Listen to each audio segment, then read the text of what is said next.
Hey, I'm Julia McCoy, and this is the Headsmack Podcast. You are listening to conversations with misfits, mavericks, and trailblazers. Hey, welcome to the Headsmack Podcast. My name is Paul Pavolny, and I am excited to have another misfit with me. I have Julia McCoy. She is a serial entrepreneur. She's an AI pioneer and founder of First Movers AI, who sold her 100-person content agency in 2021 after predicting AI's disruption of the industry years before it happened. She built one of the world's first AI clone YouTube channels, scaling it to 250K subscribers and 2 million monthly views in just 18 months. A first mover by nature and by faith, Julia exists to help others see ahead of the curve and win in the age of AI. Julia, how are you doing? Oh, very well. That was 100% written by my Claude copywriter. So I'm like, that was good. Nice. That was pretty good. That was very good. I have Claude do a lot of my copywriting. Sometimes I have to, tweak a little bit, but after I've trained it, it does pretty well in telling my stories and doing the content that I want to do. Julia, I appreciate you coming on this morning. Yes, thanks for having me, Paul. So that's a wonderful bio, and I do want to actually talk about some of the things within that bio, but I also want to hear a little bit about your backstory, a little bit of kind of your origin story. I like to start off just hearing a little bit about that. One thing that I found is when you hear some of those stats and some of those things, people are like, oh my goodness, that is so amazing, that they're doing these amazing things and have millions of subscribers and making all this money, and they don't realize somebody's backstory and origin story. And so I like to start with an origin story and just kind of, you can go as far back as you want and just tell me a little bit about the origins of Julia. Yes. Well, for me, goodness, I was definitely born into a situation that would make me a misfit just by birth. I was born into a religious cult, so I grew up in that for 21 years, and I escaped in the middle of the night when I was 21, and just decided, life has never been normal. I don't know what normal means, and for me, like I had not even watched Netflix, and it was 2013, and I was 21 years old. So here I am going, I'm going to leave this in the middle of the night. I realized what was going on was not even legal, not correct. There's no parent that should ever abuse their child that way. So God woke me up to it, and I'm like, I'm going to get out and see if I'll ever be normal. I'm probably not. That was my thought. Wow. So that was 2013. So I've done a lot in the last less than 2 decades since then, where God's really just given me the path, and I haven't not really batted an eye. I jump right in, and it was because of that cult escape, I think, that gave me a lot of the courage that, a lot of us don't have, because we are in standardized institutions and we are in ways of thinking that are really hard to break. So I broke my way of thinking early on, and I had nothing when I left the cult. I had to figure everything out for myself. I had just started writing for income, so that was my way out. I bought a car with that. I literally just Googled one day how to make money writing, and this world opened up. I was like, what? Freelance writing exists? And back then it was what gave like you a the lot gumption of to profiles. leave? Like, what was there a moment that gave you the strength to leave something like that? Because they're very, there's a lot of reasons why people don't leave, and obviously you found a reason to leave. What was that catalyst? Yes, that's a great question. I wrote a book, probably can't see it, it's on that shelf, a memoir on this called Woman Rising. And there's a chapter on that very thing, because a lot of people, they don't escape situations like that. And what got me out was a human emotion called anger, where I literally just started getting angry. This is not right. This does not feel right. I'm going to lean into that. And now, the way I grew up, all emotion must be suppressed. It's all evil. None of it's good. So I was literally going against their rules to even trust my own intuition. But it was really a catalyst for me. They had 2 kids 18 years after me, and I saw these kids get abused the way I was, and that made me angry. And I could not ignore what I felt. Like, it was just in my spirit. This is wrong. This is not right. And so I'm like, I have got to get out. I'm not going to have a life if I don't. And I wish I could have taken them with me. Oh, it would have been illegal. Yeah. They were so little at the time. Yeah. So you escaped that with writing, being able to buy a new car. So what was that like? Like, what did you escape to? Where did you go from there? Yeah. So I had met someone online through the writing business that hired me to write for his company. And we had a call, and that call ended up 3 hours. And he was the first person I ever told, "Hey, I think I'm living in a cult." Oh, And he wow. didn't like end the call. He like, "Okay, well, tell me what this is like." And he was so rational and understanding. And it was like I had found somebody that was like my person. So when I Yeah. escaped, I went straight to him. I'm like, "I'm probably going to marry you." He's like, "What?" What kind of a cult was that? Yeah. Yeah. Yeah. Wow. So he didn't freak out. And he's my Yeah. husband. We got married 3 months later. We have 2 kids, and we've Oh, done that's everything awesome. together. It was meant to be.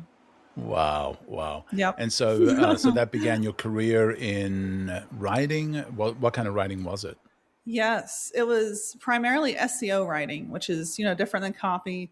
But I learned as I was doing it the value of online copy. Like, it is literally the difference between a brand succeeding and a brand going completely unheard. And so I just kept researching this, made it my art. I love writing the science Yeah. of words, psychology, the ability to persuade someone with the truth. I love all of that. So I was starting to research, like, who are the best people doing this? And I found them, the top bloggers making millions per month. I studied under them. It's funny because I got an email today from my former mentor of 15 years ago. He's like making 1 million a month blogging. And the email today was why I would never tell anyone to start a copywriting business when you have a little machine in your pocket that can do it 20 times faster and cheaper. Yeah. And I'm just like, wow. Yeah, that's what I was actually going to ask is what do you think that that version of you would have thought of this version of you that's using AI so much? Yes. I mean, I think that version would not believe the freedom I have today. I have literally automated myself out of everything. It's a life of total work freedom. It is a dream I've had since I started my business because you don't really ever, I don't think any entrepreneur starts their business to remain in a 90-hour work week 15 years later, but unfortunately many of us do. And that was Yeah, me. yeah. Like, I sold my first business and then I'm like, I got to create another. That wasn't enough. And then I jumped back into 90-hour work weeks and I'm 32 going, this is, and now I'm 35, went through a crazy year last year, made it, thanks to God. And in that health crisis, I had to let go of work completely or my Yeah. body wouldn't heal. My nervous system was not functioning. So in that process, I learned how to truly automate myself. And some people are like, yeah, I'm using AI. I'm, writing my emails with it. But when I say I've automated myself, I mean, I never have to film again. I never have to write anything myself again. And yet Yeah. it's truly my work. It's truly still me, which is Yeah. really, that's an art. And I'd want to dive into all of that. I know you've done a lot of work, and we kind of mentioned it in your bio about creating the AI avatar, which actually introduced this episode. So if you saw it on Yes. YouTube, that was actually Julia's So cool. avatar, and that was not her. And so I do want to dive into that. I do want to talk about the automating your life. But tell me about what you saw when you sold that 100-person company. What were the things that kind of were red flags to you or warning signs to you that said, "Oh man, I'm in trouble if I keep going this way"? Yeah. Yeah. I would say, so I sold the writing agency in 2021 when it was doing really well and it was hard to sell. And people were like, you're making 1 million a year doing almost nothing. Why would you ever sell? Because we had gotten it so efficient. And the reason I did was I've always trusted intuition.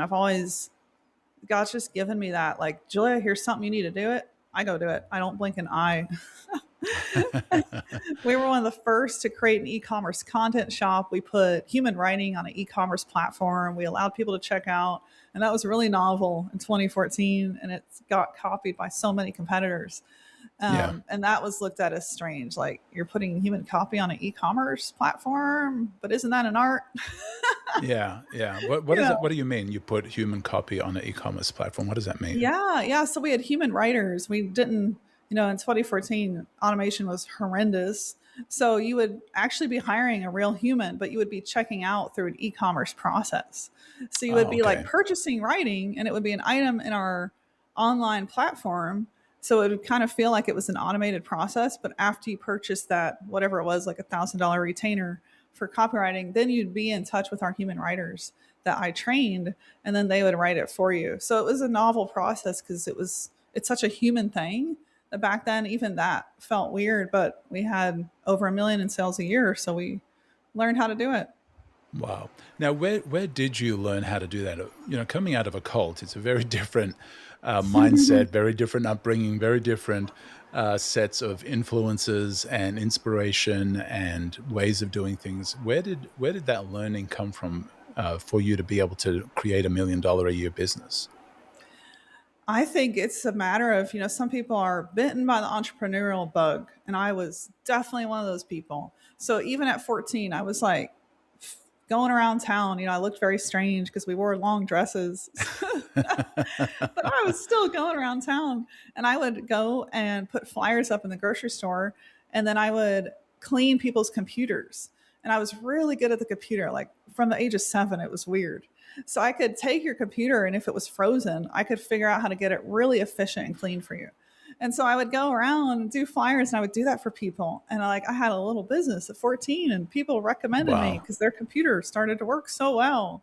So I don't even know how I figured that out. I just did, and it was a lot of fun. So did you And have that's anybody in your life that was an entrepreneur, like, or was it just something you just picked up and just saw somebody doing it and you leaned into it? Like, where did that original trigger come from?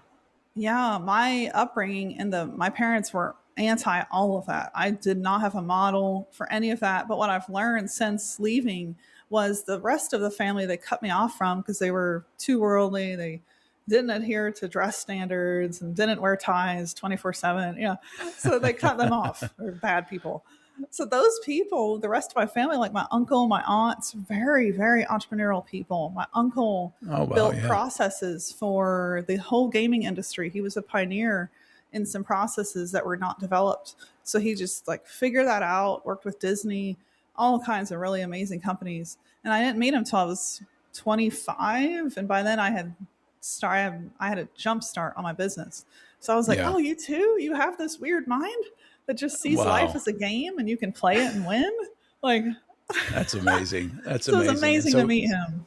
yeah. And so within a few short years, you build $1 million business. And going back to, what we started talking about is what were the signs on the wall that you saw that made you decide to close down the business, sell the business to somebody Yeah. else? Yeah. So we sold it in 2021. In 2017, one of my favorite people in the world, he's known as the godfather of content marketing. I loved his work. He had so much success. I studied him. He was my model. Joe Polizzi. I got to speak at all of his conferences. He was like, if anyone had a hero, that was my hero. And I got to Yeah. meet him, and he invited me to speak on stage. And so in 2017, he left a comment on an article I wrote for his site. And the comment was, I see all human writing going away by 2020, and I don't see a way around this. And I Wow. screenshotted that. I'm like, I'm going to prove you wrong. And so over the next few years, I would test all the spinners, and I would write about it on his site and review it. And I'd be like, they're all garbage still, Joe. They're still garbage. Yeah. But then I saw GPT and what generative pre-trained transformer was going to do. And I saw something different. I'm like, Yeah. I think this is really something. And it was undeniable. And so that was 2017 was when I was like, AI is all garbage. And then in 2021, I'm like, I still publicly said that in 2021. And this was a year before ChatGPT comes out. But Yeah. I was like, in my instinct, my gut was like, you better sell now. So I did follow that, sold when the selling was good. And then the next year, ChatGPT comes out and it changes the world. It's like an iPhone moment. Yeah, it So was. It was really, I think everybody probably remembers the moment when they first tried it and it first blew their mind. I yeah, think, because yeah. it's one of those moments. I think I had one of those moments when I first got an iPad and an iPhone, especially the iPad, because, I found I was playing with it. And then like an hour later, I realized wait, I've just been navigating websites, I've been navigating apps, I've been doing all these things with my finger. And for me, that was like one of those whoa moments. And I think everybody probably that has tried AI, tried ChatGPT, had that moment when they first tried AI that was like, whoa, this is really different from anything else that we've tried. This is going to Yes. change everything. Yeah, exactly. Yeah. And so what did you first start doing with it? How did you first start implementing it? Yeah. So right when it came out, I tested it to write what I was writing, and what I was writing was really advanced stuff. It was SEO content that would rank in the top of Google. So that's not easy. That's You got to know where to put your keywords. You need to know how to be factual. You need to know how to build expertise in that content, authority. So I had to try to write an article for a keyword, and I was like, oh, this is garbage. So I was pretty much anti ChatGPT for 6 months. Oh, I was wow. like, this is That's a terrible. long time. I know. And then 6 months later, I was watching YouTube again on AI writers, and I found this tool that could do what I did, but through AI. And it was a unique stack. So I actually reached out to the tool, and then my first year in AI was working for them till 2024. And at the time, they were a leading tool on the market. What's crazy is they're nowhere now. And I also predicted that in Oh, wow. 2024 when I was like, if we don't change what we're doing, the trajectory is not good. And the founder and I totally knocked heads and Yeah. disagreed, and I was out. And that's when I started First Movers. Wow. So What yeah, did they not see? What did they not see that you saw? they were hanging on to something that was it was already dead.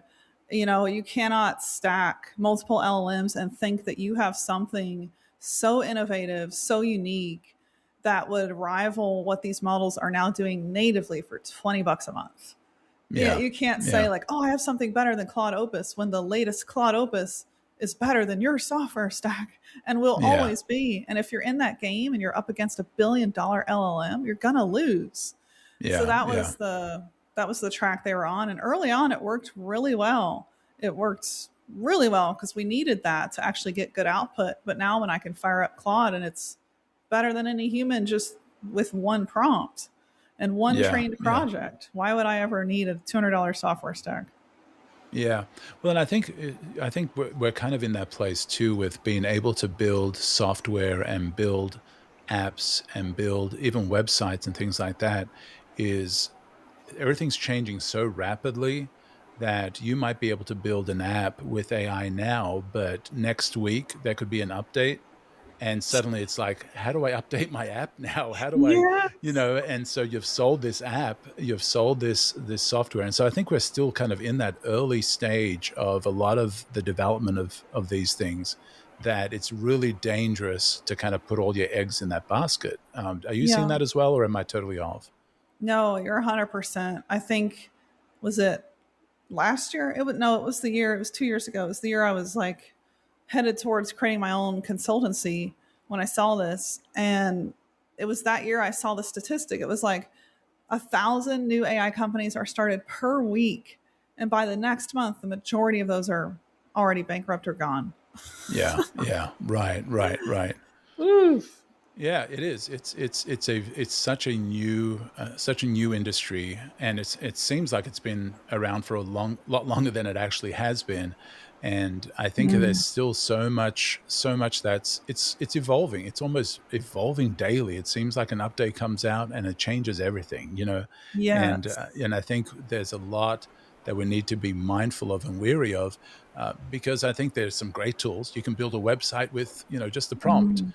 but Yeah. can you edit that website as easily, Mm. and with some tools you Yes. can, some you can't. And so you immediately restrict your scalability, your growth, your longevity when you go all in on some things that are still so new.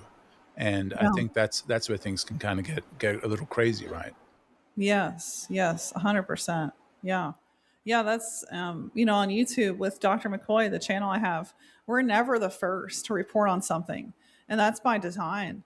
I don't want to be the first to tell you, "Oh, this is going to change the world, go use it, go do it," which is the bandwagon you see out there when something new comes along, because I want to see what happens when the dust settles. And usually when the Right. dust settles, it's not as transformative as they thought, because how are you going to adapt to it? How are you actually going to use it? And if it's not safe, affordable, user friendly, you have nothing. Right. And it's not going to last if it's just temporary. Yes. If it's just something that will work now and not work later, Yeah. you are attaching yourself to something that is going to actually hurt your business. You're going to have to start over because you've jumped too Yes. soon Whew, into doing something some way. that is the truth. So, one of the things that you've also got a lot of attention from is your AI avatars. And so tell me a little bit about that. Where did that come from? How's that going? What effect has that had on how you do business? Yes. Yes. Well, I never set out to have an avatar to replace me. It was not like, even though I started a company called First Movers in 2024, which implies you better be a first mover, I didn't think I was going to do that, because I did launch the avatar in December of 2024 when I was testing all the different avatar platforms, and I found HeyGen to be the best one. And so I launched the avatar, and then I did a voice clone on 11 Labs, which is the best software, still is, for the voice, because it mimics yours and it's got all the nuances there. It's amazing. So I tied Yeah, those now two I'm things still together. safe. I'm still safe from 11 Labs. Last time I checked, it had a Oh, really hard time imitating my accent because it's such a wow. messed up accent. Because I've got Australian in there, and I've been in America for so long, and I've got the Wow. Australian European version. Like there's Australian European, and so it hasn't quite been able to nail my accent yet. So I'm kind of lucky in that respect because it can't quite imitate me. Now I haven't tried it recently, but the last time I Mm. tried it, it either leaned American or leaned English, but could never quite, and or leaned like really strong Australian, like "how you going" type Australian, and I Yeah. was like, yeah, that's not me either. So anyway, so continue. So Wow. Yeah. so I you wonder how started diving many into it. how many hours of training, just a thought on that, how many hours of training you put into that? Because the longer your training file, the more you can kind of get a sense, a baseline of that. I only dabbled with it just to try it out to see what it could do. So I went through whatever training it had at the time. I mean, it's maybe been a year or so before since I've tried it, but it was just whatever training they had. I think if I remember right, it was reading some sentences, saying some words type training. Mm. Okay. Yeah. I bypassed that, and I uploaded 2 hours of my audiobooks. Oh And that's wow, how we yeah, got all that nuance. Even though yeah, I don't have an yeah, accent to interfere, so I'm curious, but I would be really curious. You might want to try yeah, that. yeah. I'm going to give it another shot. So tell me about your AI avatar. So you went to Yes. 11 Labs, you went to HeyGen, and so you created this digital version of yourself. And so what happened next? Yes, yes. So we launched that on the channel December 2024. We put the footage of the clone at the beginning, and then we put it again in the middle. And I then showed up at the end, and I told people, hey, what you watched was not me. And we had like the highest retention. We had the highest watched video, because then everyone went back and watched it again. It was crazy. And then I was like, oh, this is really cool. And so the next month, we started putting out the clone consistently instead of me. And the channel just started to tank. It started to do really, really bad. People were Oh, like, we wow. missed the real Julia. This is not the same thing. And we lost so many subscribers. Then my health crashed. And it was a really horrific crash, which I'm still healing from these days. It's insane. And I could not even sit at the computer. My heart Oh, was like, wow. I would have electric shocks go through my left arm and hit my heart if I sat at my computer. And then I would like cripple up. It was insane. So I could not do anything at the computer. So I'm like, well, the clone's going to have to keep going. Oh, So wow. the clone took over the Wow. channel, because otherwise we Yeah. wouldn't have had a business. And Yeah. here I am. Like, I had just started my new business 3 months ago. We had just moved out to Arizona 2 years ago. We banked everything on this partnership, which totally fell through. But I'm so glad I started my own business. And so we were like burning money. My health was failing. There were no answers. It was a terrifying time. And so here I am going, the clone's gonna have to be my face on YouTube. It's gonna Wow. have to be the one that builds trust, and the channel's just going. Oh, no. Oh, no. And so I had no choice. So we just had to keep going. So July, which is 6 months into the year, July, and my health's not getting better. It was just like really bad. So July, the channel starts to pick up again. And when I looked back at why, I think it was just a matter of people got used to the clone and they started to accept it. And Wow. it took a long time because, again, we were the only ones doing that. There was no other YouTuber willing to risk their career Yeah. or their ad Yeah. revenue. Really. You No, stuck with it. Yeah. because I had no choice. If I had my health, I probably would have abandoned the clone. But because I had no choice, I had to keep going. And so that gave us this incredible blessing in disguise where now the clone is doing 10 times better than it was when it first started. It's a known icon. It's embraced, it's celebrated. It's been on Dr. Phil. And people have actually like built a community around it on YouTube and they wait for the latest release to come out. And it's an amazing way for them to get content. Because to me, when I look at it now, I believe that the content you get from my clone is better than if I were to film in person. It's more polished, it's more professional. I can spend more time thinking about the next news topic instead of rushing to film, speak, share, edit, produce, which is just a full-time job, which is exhausting for a YouTuber. And I'm out of that completely. So now I'm just, my days are free. I'm thinking, I'm looking ahead. I'm talking to my team, my integrators. I'm like, what's working in clients' work? What's going to be the feature of this?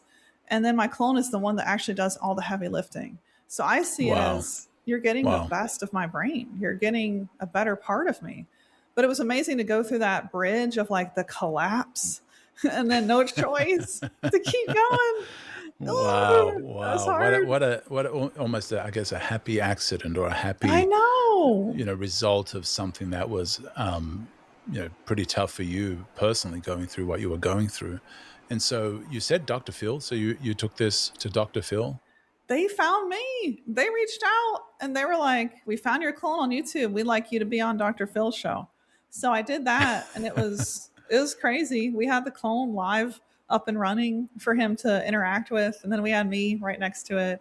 And the clone Oh, wow. hallucinated because when you run it live, we're not there yet. So it was hallucinating a bunch of times. Oh no. So yeah, it's not there yet, but it could be one update and it's there. And so it's I pretty know. crazy. So how do I know that right now this is not a clone? Yeah, that's a great question. I mean, I'll tell you right now, if I filmed enough training footage of me in this shirt in this room, we could produce a clone for you that's interacting with you to where you may Yeah. not know the difference. Yeah, And that's isn't that the crazy? crazy part. Crazy. Now, does any of that concern you or does it excite you? I mean, it excites me because the only thing I see is how much freedom I have in my day that I've never had before. And also how my YouTube audience is actually getting my best because I'm not doing the heavy lifting that exhausts me. And if you are an introvert and you're a deep thinker, all that stuff is exhausting. You would much rather just sit and think. And so like this will benefit those of us that aren't the people that would ever build a 2 million a month YouTube channel because that's just too much work and it's stress on us. So I see this as so much freedom if we do it right. And the systems that run like our government are way ahead. They've cloned themselves. You never know if that politician actually said that. But the thing is, if we do this, we can actually tell people, because that's what I'm doing. I'm like, hey, this is a clone. It's built so Julia's life is more efficient. You're watching her clone. And so we tell people that in all of our 300 plus videos we've ever done. And we're trying to get people used to the idea that if we use this correctly, we can actually give humanity a lot more freedom and do what we're meant to do, which is be more human, not just sit at a desk all day and never speak to anyone. It's so unhealthy, and that contributed to my health crash. Yeah. So what kind of content is this clone able to do for you? It can do anything. The way we run it is pretty unusual. A lot of people think that we're running an automation. We're not at all. We have a human production team that's I had one person, now it's 4 people. They're full-time. They take all of the scripts. I'm like, okay, I think we'll talk about this today. So then I write a script and then I take that script. I don't even write the script anymore. I take the idea to my Claude project and Opus writes my scripts and they're amazing. And it's a trained project that has all my viral content in it. And it writes a script and I'll do a few edits and then that goes to production and I don't touch anything. So then the producer takes the script, feeds it to the avatar, gets the pronunciation right, which is sometimes a struggle because you got to make sure if you're writing if you're writing a word in English that's read two different ways, like perfect and perfect, you don't want the Oh, clone to say the right. wrong version. So that's a Right. whole thing. So we've built some tools actually to help us do that even more efficiently. And then after they produce the clone, then they humanly produce or they add effects through like Adobe Photoshop or not Photoshop, the Adobe Premiere. Suite, different tools. They'll use VO for a picture of me, and then they'll take that to Kling to animate it. So even the footage of me is not me. Like they got me sitting in the spotlights of this like studio room, and it looks like I'm being interviewed for Entrepreneur. I'm like, I never sat for that. I don't remember that room. Yeah, wow, wow. And so Kling is the app that you're using for that. You use 11 One of Labs to them. clone. Okay. What are Yeah. So some other Kling apps is that are doing really well in cloning people right now? Yeah, so Kling is where you can kind of like take a photo of you. I would start with VO though. So if you use VO or even ChatGPT, take a photo of yourself and be like, put me in a studio with black lighting and make it look like entrepreneurs interviewing me. And then once you get a photo you like, then you can take that to Kling and Kling will animate it. Ah, So that gets you like the B-roll. We also love Envato, which is just a theme directory for B-roll footage. And they have a oh, okay. whole Yeah. bunch of stuff there that we can even take into our other tools like Kling, VO, and animate that stuff even further. But yeah, there's a bunch of different tools. Those are our top ones. And then the avatar is always Hagen and 11 Labs. No other avatar software but those two. Wow. Okay. And Yeah. so the content that you're putting out there, is it training? Is it teaching? Is it speaking on particular topics? Like what has gotten taken you over the top in people paying attention to it and people keep coming back? What kind of content are you putting out there with the AI? Yeah, so we've gotten really, really good at sharing AI news from a practical perspective. And that's the only thing we do. So it could be like Hostinger's latest feature where you can run N8N and build agent workflows. Or it could be like what Iman Mustaq said about job loss in 2027. So I'm always looking at what's in the news and I'm able to contrast it against reality because, we actually run first movers and we have $60,000 integrations.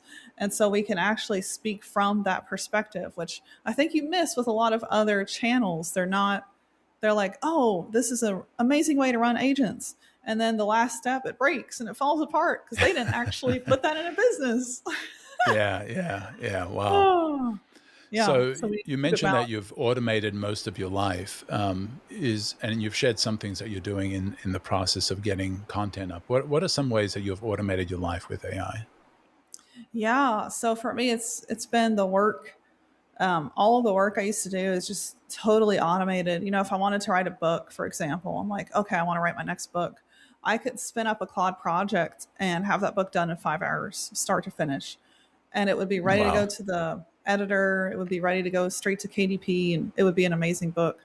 And so, like, with that capability, it's incredible how much you Yeah. truly can get out of work. Like your Yeah. writing, your social post, your emails, your everything, just the world really opens up. But you have to know how to do it in a way that AI isn't just using AI, it's you using AI. Big, big difference. And that's what we Yeah. teach in Yeah. my AI school at First Movers, our AI labs. We try to teach people how to think like that. Like if you can think like, okay, how do I have an army of trained copy bots? That's much better approach than how do I just use ChatGPT to give me something. But if you approach it systematically and look at your goals for your business, what do you want to do this year? Okay, how can AI do that? You will hit gold. And it's Yeah. incredible, like the stories we see. Yeah. So, what are some best practices? You mentioned, not just plugging stuff into ChatGPT and taking whatever it pops out of there. What are some processes? Because everybody is now talking about AI. People are scared of it. People are all Mm. in on it. I mean, you've got so many different kinds of approaches and thoughts behind how to use AI, when to use AI, how to get the best of AI. What are some things that you train people to do to get the best out of AI for what they're doing? Whether maybe they're a marketer, maybe they're a small business. What do you train them, or what do you tell them, aside from what you just shared, that helps them become a better user of AI? Yeah. Well, we try to systematically look at where they're at and kind of fit advice to that. Like, and then we kind of make some generalities. So, for example, if you look at some of the McKinsey reports, which are really, really good these days, one of them that just came out last year found that I think 50 to 60% of the workforce is held back from AI because they're afraid of it. But what is their fear? And they identified that the fear was not the fear of AI, it was the fear that AI would make them obsolete. Right, So if right. you think about that, that's like, oh, that's my identity, that's my job, that's my character traits. Like, that's pretty freaking scary. So Yeah, yeah. when you see it from that perspective, it's a lot easier to guide people to the right destination. And so what we've done in that regard is we first tell people, like, here's how this will not replace you if you're thinking like this. And so one of the shifts we'll teach is, instead of IQ, be more EQ first. And so EQ is the emotional aspect of being human, IQ is the intelligent aspect of being human. So while intelligence is obviously still important, you want critical thinking. Right, right. You know, Yeah, you want to lean into your emotional humanity, which is more like, how do I connect with people? How do I govern a team? How do I manage a project? How do I connect with my peers? And so that kind of skill set, and that's a skill set, is arguably going to be more important as time goes on and automation does take over the intelligence aspects. So that's one area we show people. And then I don't believe you can ever help someone arrive at AI success without actually building skills.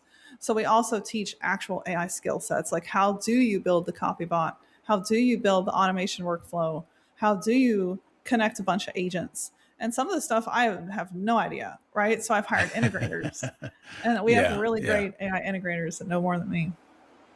So you mentioned, and maybe you could speak to it, and maybe it would be an integrator that would be able to offer insights on it. But when you talk about, linking AIs and things like that, what are you talking about there? Yeah, so this is crazy. We're talking February 2026.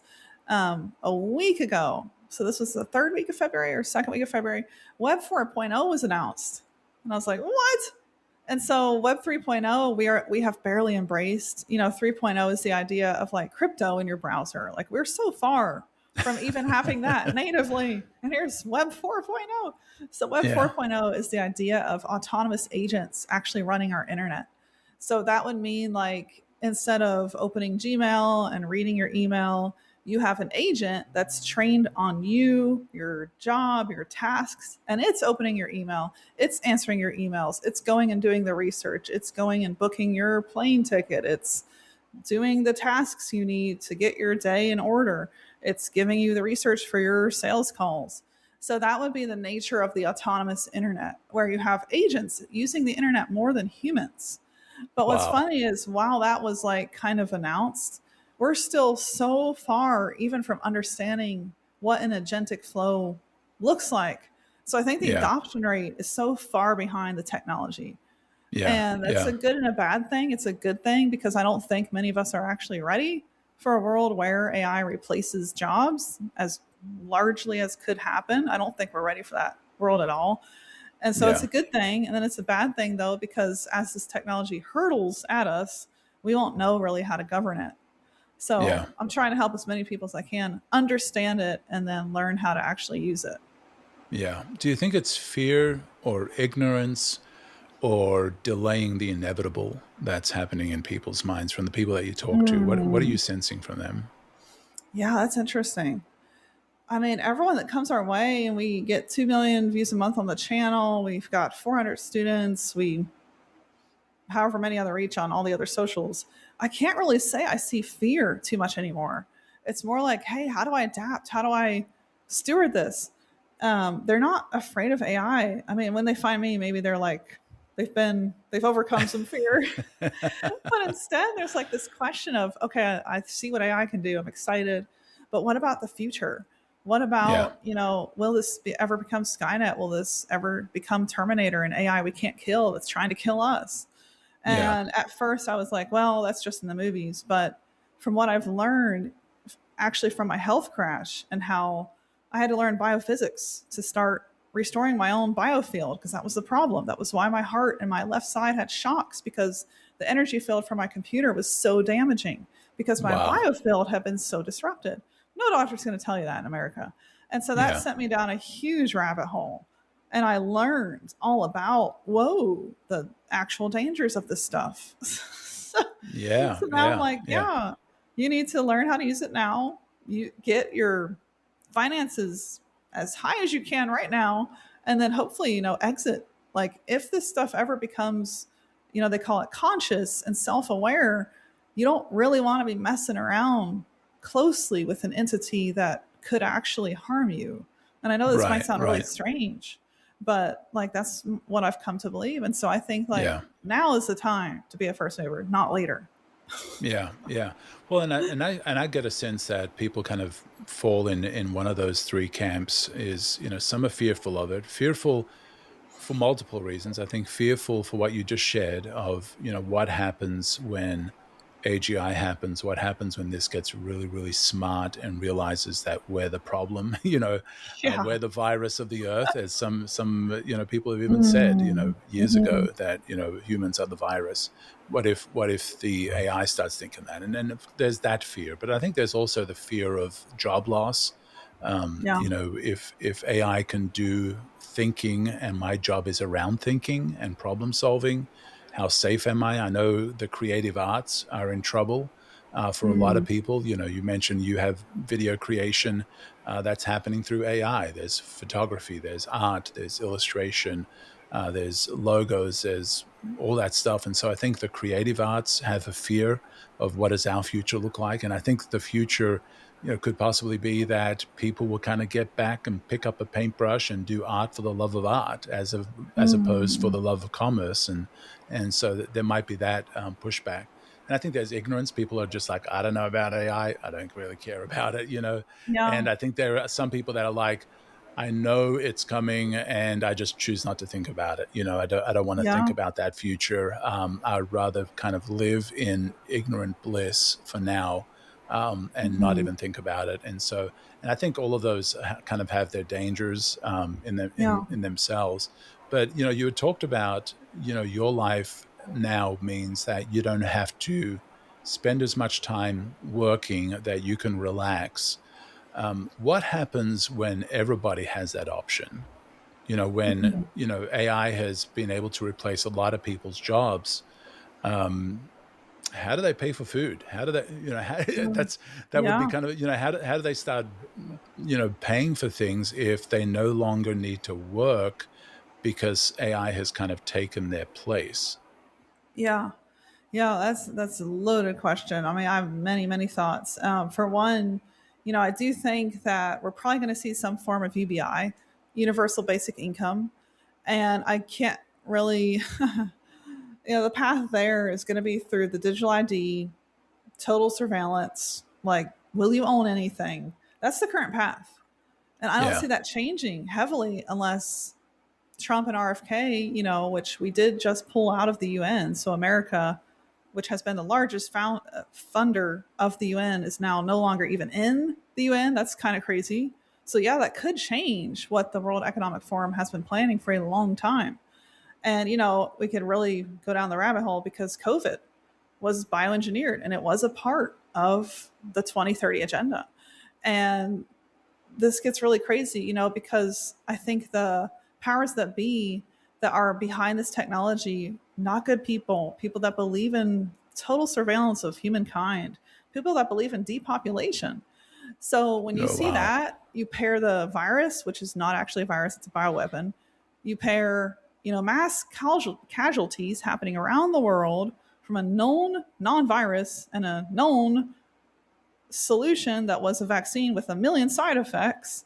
You see like this race towards a depopulated earth, which is a real, for them it's a solution to the problem of mass homelessness, mass uprising, mass, what do? We don't have jobs.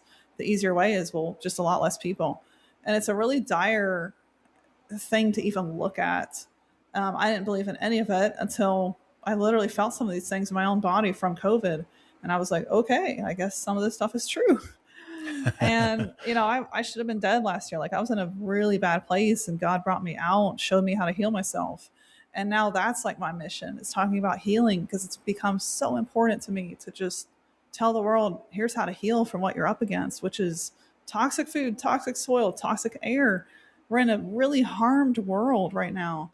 But if you look at that, so that's the path towards the 2030, which is the Klaus Schwab, you will own nothing and be happy, which they've been talking about for over a decade. And that's the UBI path.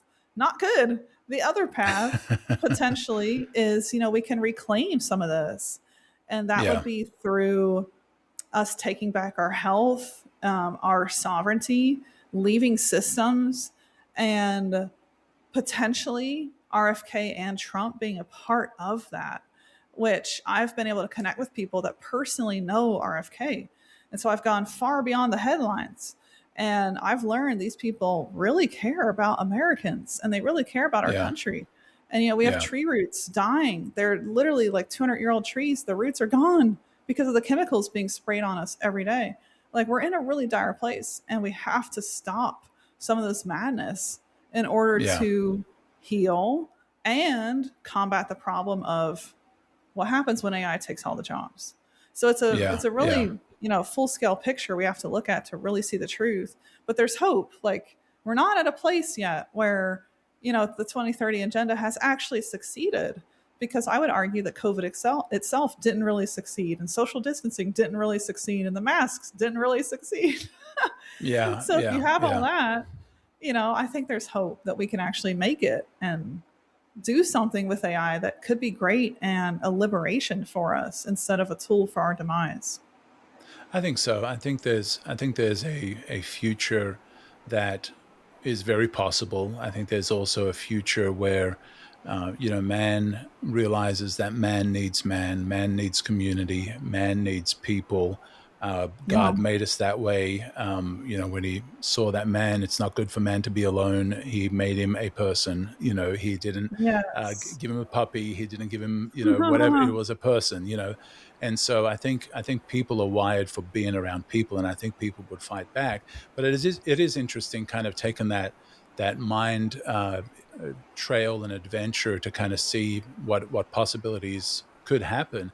And I think for a lot of people that are early into AI, I think they don't want to think about that. I think there's a lot of people that are not honest to where this could all possibly lead. I think they kind of have dollar signs in front of their eyes. They're in on it. They're making the money. They're early adopters. They're bringing in the cash.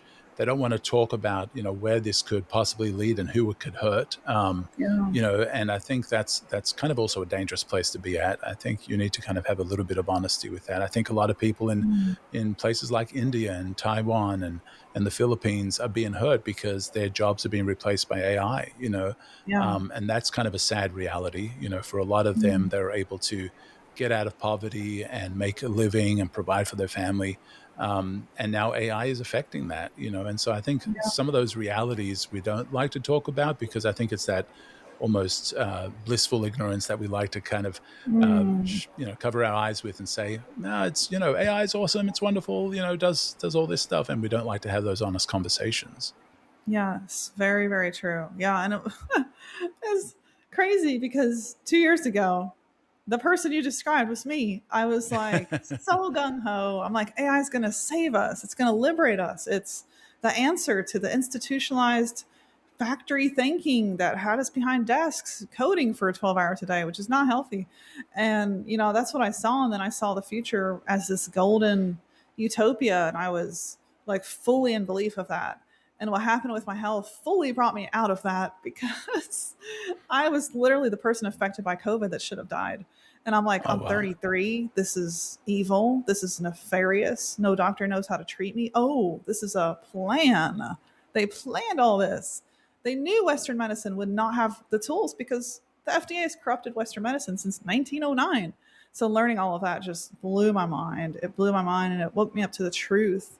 And I think what I see now is the opportunity to not just free ourselves from work that should we be coding at a desk 16 hours a day? Is that even healthy? So not only the opportunity to free ourselves from that, but also the opportunity to take our health back.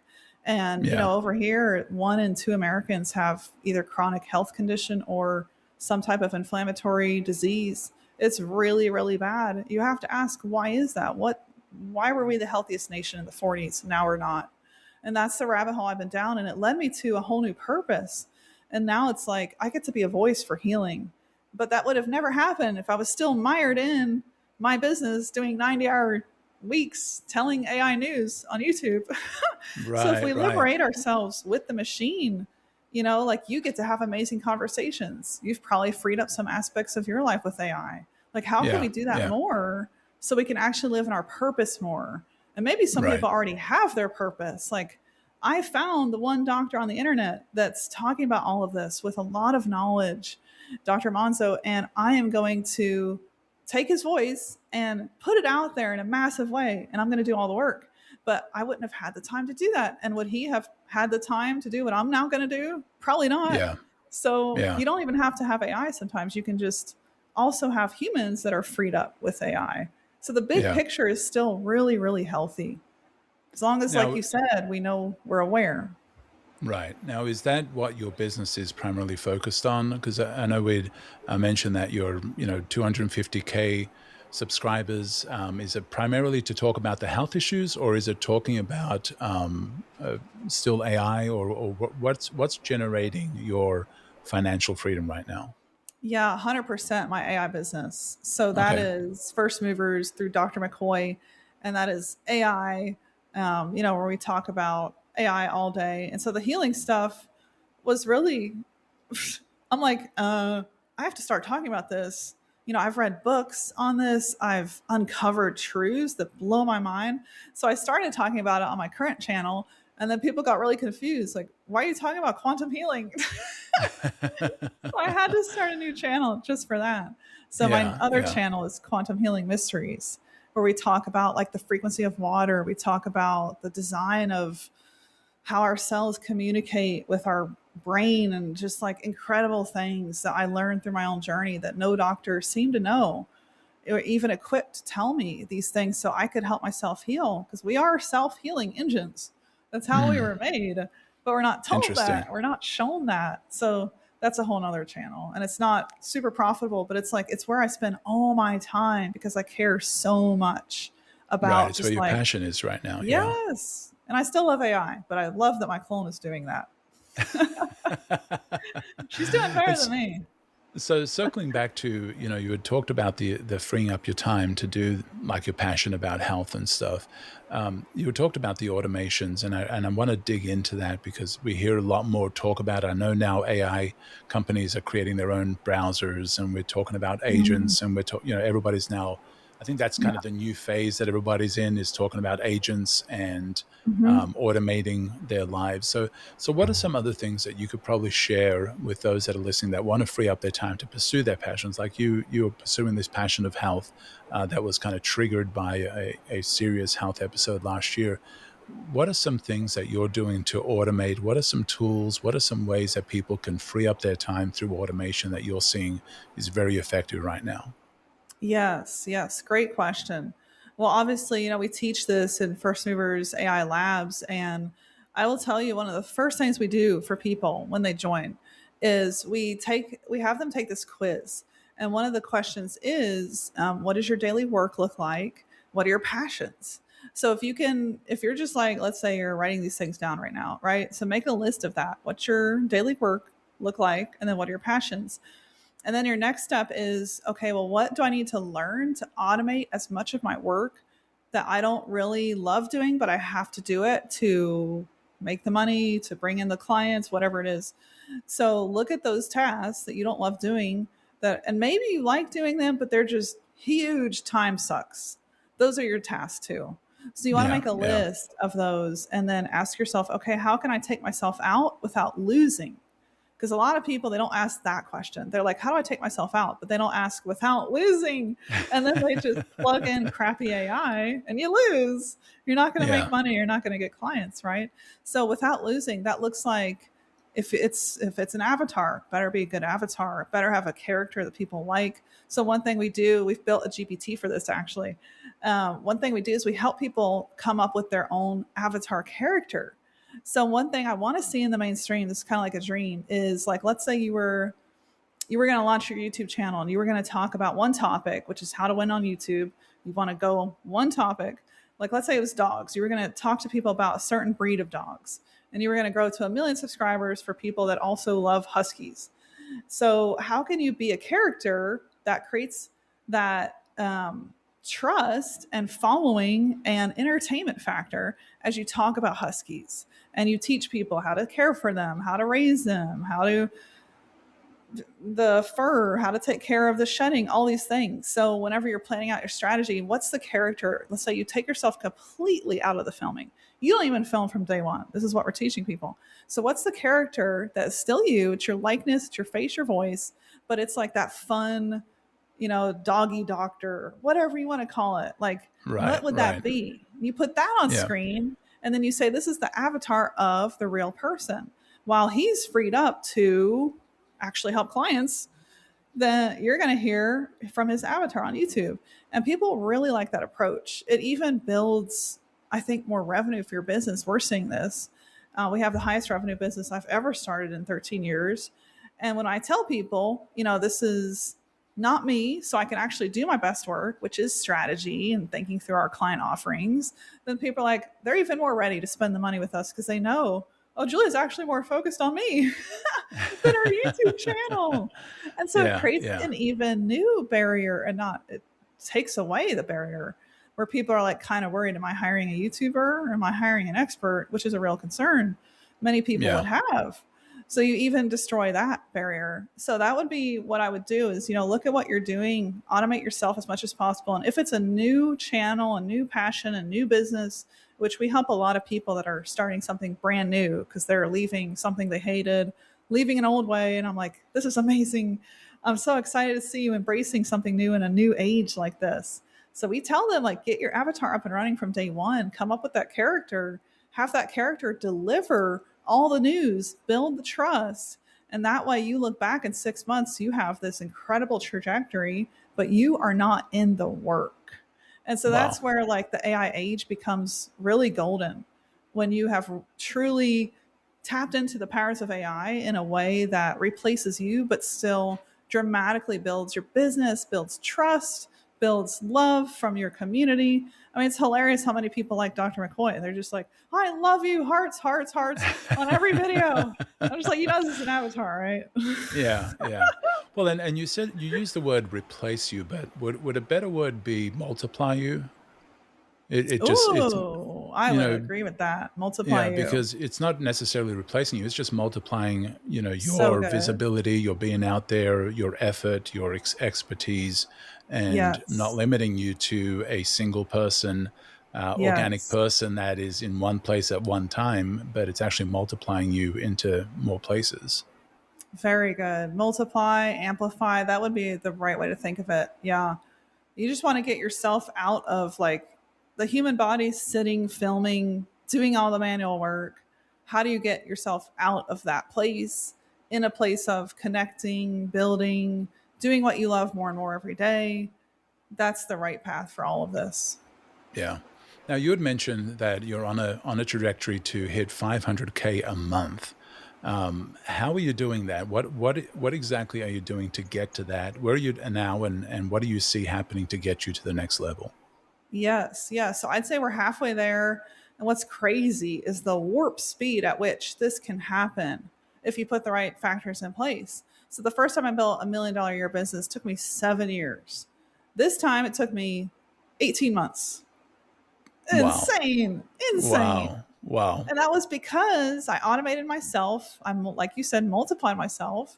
So here I am on YouTube, and here I am in Switzerland giving a keynote, but that's not me. That's my clone in both times. What? And yes, your keynote was given by a clone? Yes. Keynote Switzerland. They said it went really well. That's awesome. So it was just on screen, you just making a presentation Yes. about what in particular? Yes, it was we actually did a lot of research specific to Switzerland. It was for those people, it was some world leaders going to a summit on how to help the economy, how to prepare for AI. So it was specific to their economy and their jobs, which was really interesting research because it's different than ours. So we gave them just some general guiding points on how to adapt, similar in ways of, you know, you got to let go of the fear. And then adaptation could look like different types of jobs that maybe you've not thought of before. And here's how to prepare for that economy shaped by those jobs. And we spoke right to the people and the audience, which was really fun because you're probably not expecting that from an avatar. Yeah. Wow. You know, where it's like, hello, people of Switzerland. I'm just kidding. Now, I guess we're also at the point, or we're getting close to the point where you could have actually delivered that in Swiss, I guess. That's true. We could have. That was not the request, but I guarantee you we could have done it. Wow. Wow. Yeah, because it's just one switch you flip in Hagen. That's crazy. That's incredible. That's incredible. So what else are you doing to hit that goal of hitting 500,000 per month? Yeah. So the other piece of that goal, besides like true automation, like excellent automation, where you've multiplied yourself drastically, is really good people. And that we really see is not going anywhere. You know, we've built sales systems like chatbots that actually interact with people and close them, but it doesn't work for high ticket. It doesn't work for large timelines when you have like a project. People want people. So we have like the sales system supporting our people. And then we've hired some really great people that like God's just sent our way. It's been amazing that are excelling at not just selling something, but positioning the future and getting people to buy into the belief of that future, which is really important because you can sell an integration all day, but will people believe in the future of what that could do for them? And so the right person for that has been the biggest difference for us. And then the other piece is a really great video team. So, you know, we're doing, goodness gracious, between courses, guest speaking, like a keynote, YouTube videos, we're probably doing 15 to 30 videos a week, which is insane production that I'm not in at all. We blow through, you know, like 100,000 voice credits a month on 11 Labs alone. And the team is critical. We have 5 producers now. So we have like one that oversees the others. And these are Filipinos and they're amazing. They're creative young people that like think of new ways to use a cool effect. And I'm like, this is so cool. And, you know, they can go in Hagen and spin anything up. They don't have to wait on me. So we even see like a better transition for my editors. And I went from hiring 1 to 5. So we basically put jobs out there in the economy because of AI. So yeah, that's the other piece of it is the right humans surrounding your AI systems. Yeah. And so the revenue is generated from, you mentioned courses, from the YouTube videos, I guess, monetizing those. Where else is that income coming from? Yeah. 3 main ways. The YouTube channel is actually pretty minor ad revenue. You'd be surprised for how many views we get. It's like 9,000 to 15,000 a month in ad revenue. But the other side of that are sponsorships. So we will take on sponsorships only if I trust in that tool. So we get pitched like 20 times a week, and these people are all ready to pay me thousands, and I turn down 19 out of 20. So there's a lot of money we don't make for a very good reason. I would not recommend those tools. So sponsorships, probably 30K, 40K a month. And then our labs, that's about 100K a month. So we sell an online AI school where we teach people how to build their futures. That's a loaded offer. We do live training every Wednesday, really in depth. We just did a clone to scale series that was so much fun. We saw people transform their business. So everything's in that school that I would teach. It's a monthly membership.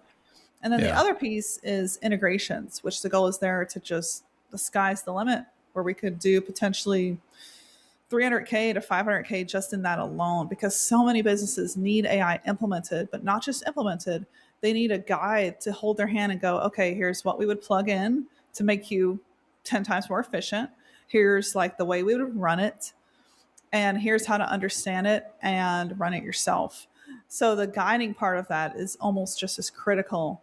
It took us quite a while, and I say quite a while, but really 16 months. So it's actually a very short time span to get Yeah. integrations right.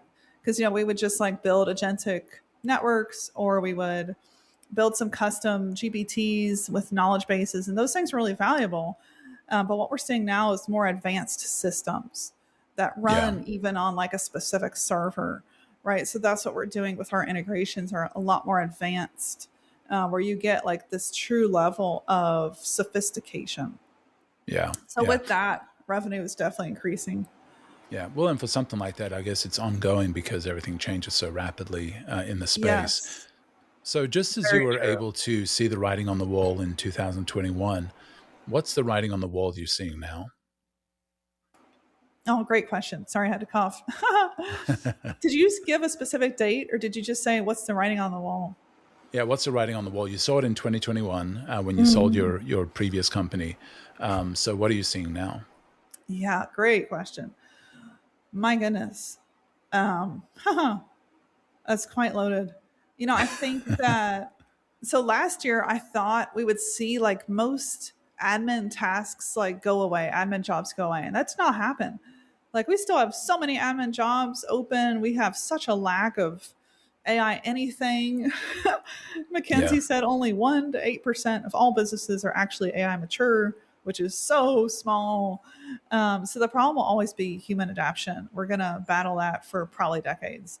But I think, just knowing your LLMs and the purpose they serve is really important this year specifically. Like, know how to replicate yourself in copywriting, or never hire another copywriter again. If you learn that, you'll be ahead, way ahead, yeah, because no yeah, one's, they're just opening these tools and using them. But if you're like, okay, how do I never hire another copywriter again?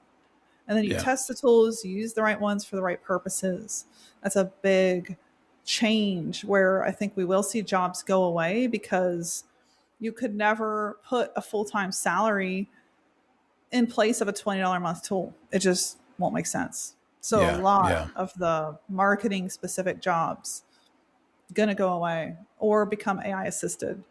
And then I Right, think in right. 2027, we're going to see a lot of robots in factories more and more. Amazon basically almost at the point of never hiring another human in their factories, because they've replaced so many humans with actual robots.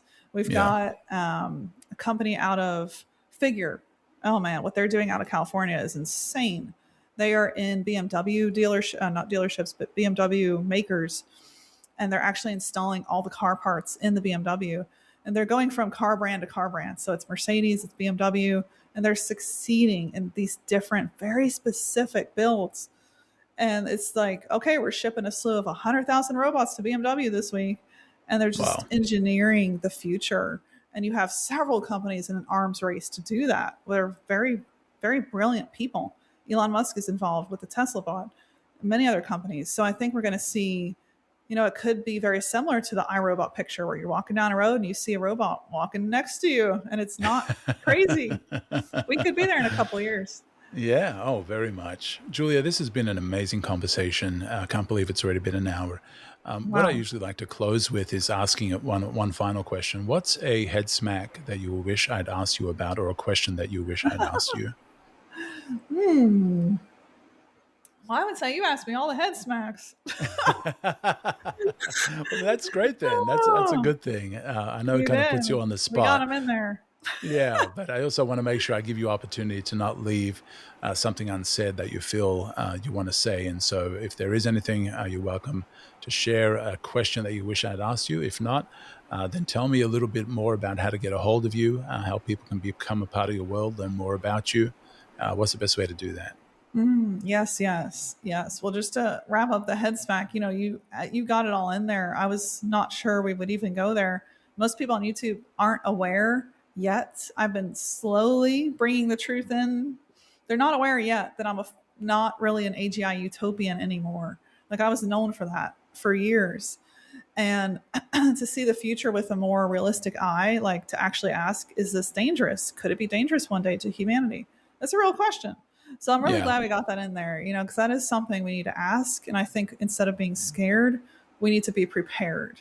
Like, how do Yeah. we get our health ready for really high EMF fields that have never hit us before with 5G and 6G and the power needed to run AI systems? We need to protect our health. It's a real threat to health. Data Right. centers, for Right. example. So just being aware and not naive and not in denial is really important.